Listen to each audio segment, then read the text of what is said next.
In this video, we're going to look at what a dihybrid cross is. A dihybrid cross is when we are looking at two traits. For example, if we have a plant and look at two traits such as flower color and stem length. The flower color trait has two possible alleles, a dominant big R that codes for red flowers and a recessive little r that codes for white flowers. The stem length trait also has two possible alleles, a dominant big T that codes for tall stems and a recessive little t that codes for short stems. Genotype refers to the genetic makeup, in other words the specific genes an individual has.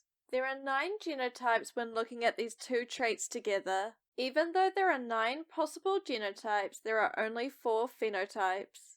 Phenotypes refer to the physical expression of the genes in an individual.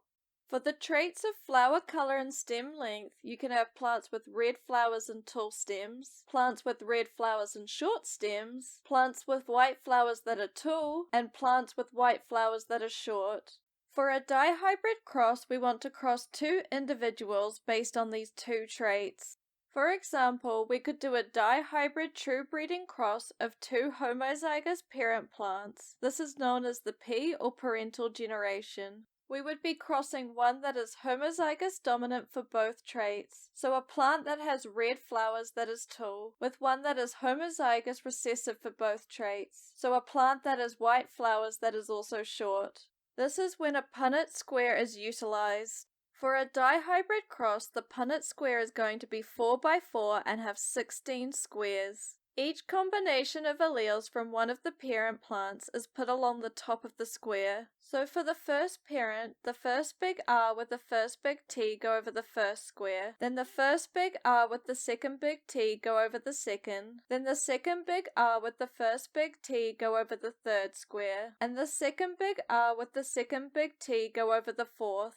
Then for the second parent plant the same thing, with each combination going along the side of the Punnett Square. Then to fill the Punnett Square, you take the alleles from the corresponding top and side, keeping the R alleles first and capitals first. This gives you your potential offspring from this cross. In this cross, all the potential offspring have the same genotype.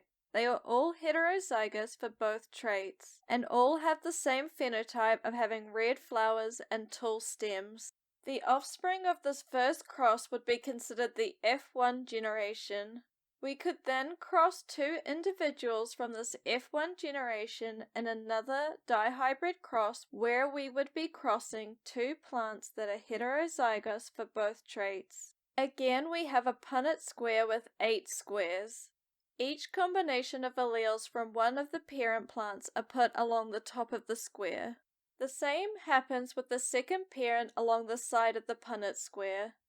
Then for each square, you take the alleles from the corresponding top and side, keeping the R alleles and capitals first. The offspring from the second cross would be considered the F2 generation.